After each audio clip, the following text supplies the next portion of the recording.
चलिए तो हम लोग शुरू करते हैं हमारी poem the song of the free, जिसे कंपोज किया है स्वामी विवेकानंद जी ने। वो लिखते हैं, the wounded snake its hood unfurls, the flame stirred up doth blaze. लिखते हैं कि जिस प्रकार एक घायल सांप या एक सांप घायल हो जाने पर इट्स हुड मीन्स फन होता है, सांप का फन। अनफर्ल मीन्स होता है फैला लेना। तो जिस प्रकार घायल हो जाने पर एक सांप अपना फन फैला लेता है। The flame stirred up doth blaze, flame का मतलब ज्वाला, ज्योति। ब्लेज का मतलब तीव्रता से जलना। स्टिर का मतलब है छेड़खानी करना, हिलाना। तो आगे लिखते हैं कि जिस प्रकार एक ज्वाला उसे छेड़े जाने पर, उसको हिलाए जाने पर और ज़्यादा तेज़ी से जलने लगती है। The desert air resounds the calls of heart struck lions rage. The desert air, यहाँ डेजर्ट का मतलब रेगिस्तान नहीं, या जंगल से है। जिस प्रकार किसी घायल हर्ट स्ट्रक लायन का मतलब है एक घायल शेर, जिसको हृदय में जिसके तीर लगा हो। रेज का मतलब गुस्सा। तो कहते हैं, लिखते हैं कि जिस प्रकार घायल हो जाने पर पूरा जंगल एक घायल शेर की गुस्से से भरी आवाज़ से गूंज उठता है। रिसाउंड का मतलब है गूंज उठना। कॉल का मतलब है आवाज़, तेज गुर्राहट। मतलब जिस प्रकार घायल हो जाने पर एक शेर पूरे जंगल को, पूरे आसपास के वातावरण को अपनी गुर्राहट से, गुस्से से भरी हुई गुर्राहट से भर देता है। The cloud puts forth its deluge strength. Cloud put fourth का मतलब है उड़ेल देना। डेल्यूज स्ट्रेंथ का मतलब है पानी की ताकत। Deluge means related to water होता है। स्ट्रेंथ का मतलब ताकत। The cloud puts forth its deluge strength when lightning cleaves its breast. आगे वो लिखते हैं, जिस प्रकार जब बिजली, लाइटनिंग का मतलब बिजली, क्लीव का मतलब चीर देना, ब्रेस्ट का मतलब सीना, छाती। जिस प्रकार जब बिजली बादलों का सीना चीर देती है, तब वे अपनी पानी की ताकत को ज़मीन पर उड़ेल देते हैं। When the soul is stirred to its inmost depth, great ones unfold their best। Last में वो लिखते हैं कि उसी प्रकार जब महान लोगों की अंतरात्मा अंदर तक हिल जाती है, इनमोस्ट डेप्थ का मतलब है गहराई तक हिल जाती है, great once unfold their best, तब महान लोग अपना सर्वश्रेष्ठ प्रदर्शन करते हैं।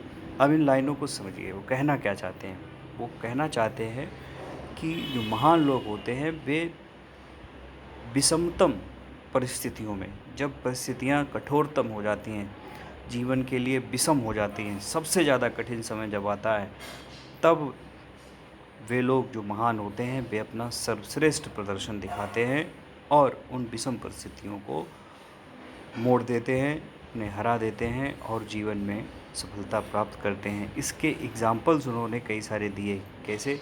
एक सांप है, नॉर्मल हम लोग जानते हैं वो अपना फन फैला कर नहीं चलता, लेकिन जब उसको मारने की कोशिश की जाती है, घायल कर दिया जाता है, तब वो अपना विशालकाय रूप, भयानक रूप फन को फैलाकर खड़ा होता है, दिखाता है। उसी प्रकार से एक ज्वाला सामान्य रूप से जलती है, लेकिन आप उसको हिला के देखिए, उसमें कुछ मारिए, तो उसकी लौ जो है और तेज़ हो जाती है। उसी प्रकार से एक शेर नॉर्मल जीवन जीता है, लेकिन जब भी उसको शिकार करने की कोशिश की जाती है, तब वो अपना गुस्सा दिखाता है, गुर्राहट से जंगल को भर देता है। उसी प्रकार से उन्होंने बादल का एग्ज़ाम्पल लिया कि बादल सामान्य रूप से हवा में तैरते हैं, लेकिन जब बिजली उन बादलों का सीना चीर देती है, जब उनका आहित करने की कोशिश करती है, तब वे क्या करते हैं, अपनी ताकत जो पानी के रूप में होती है उसको ज़मीन पर उड़ेल देते हैं।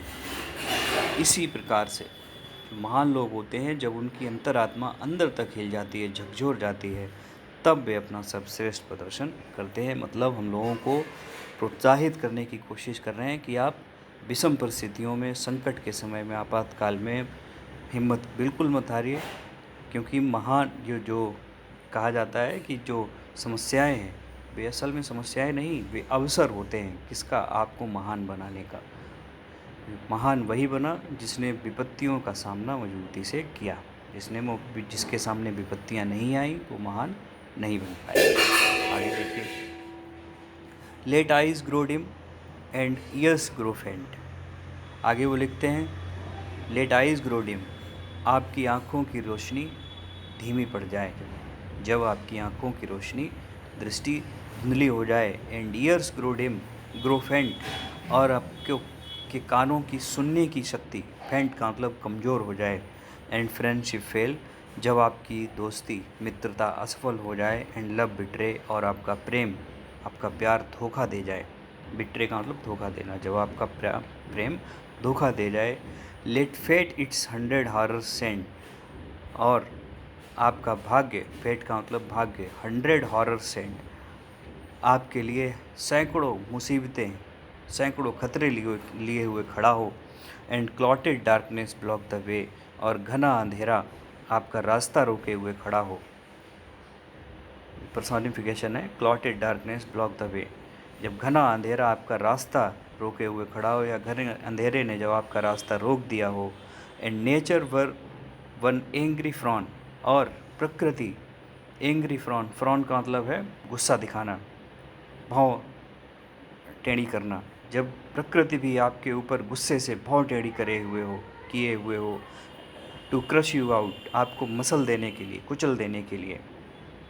नेचर वन एंग्री फ्रॉन, ये भी पर्सोनिफिकेशन है कि प्रकृति जब आपके ऊपर भाव टेढ़ी किए हुए गुस्से से आपको कुचल देने के लिए तैयार हो।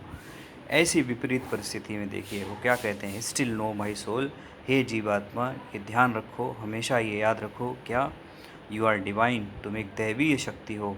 मार्च ऑन एंड ऑन, मार्च का मतलब आगे बढ़ना, ऑन एंड ऑन का मतलब आगे, मार्च मीन्स बढ़ना आगे, मार्च ऑन एंड ऑन, आगे बढ़ते रहो।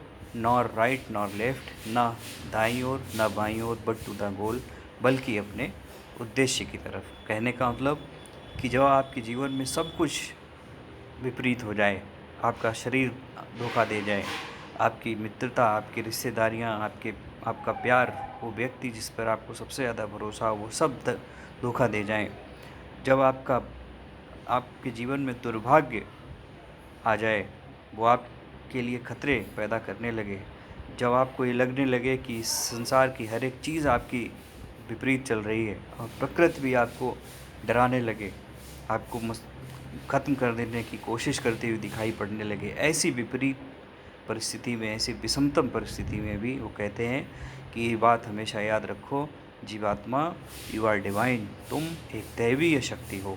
मार्च ऑन एंड ऑन, आगे की ओर बढ़ते रहो, ना राइट नॉर लेफ्ट, न दाईं ओर ना बाईं ओर, मतलब अपने उद्देश्य से भ्रमित नहीं होना है, बट टू द गोल, बल्कि आपको उद्देश्य की ओर बढ़ना है, और आपको उद्देश्य निश्चित रूप से प्राप्त होगा। उनका कहने का अर्थ है।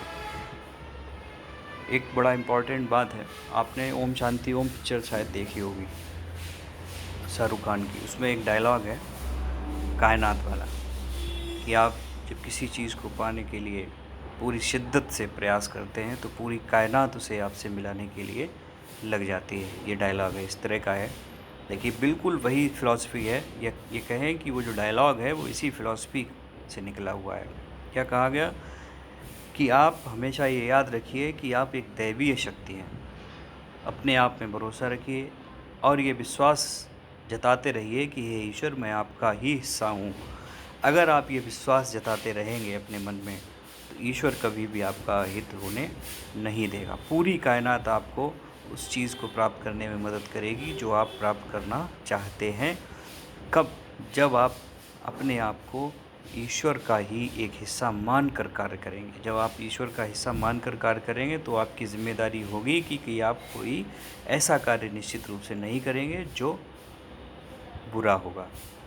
जब आप अच्छा कार्य करेंगे तो निश्चित रूप से ईश्वर आपकी सफलता को प्राप्त करने में आपकी मदद ज़रूर करेगा।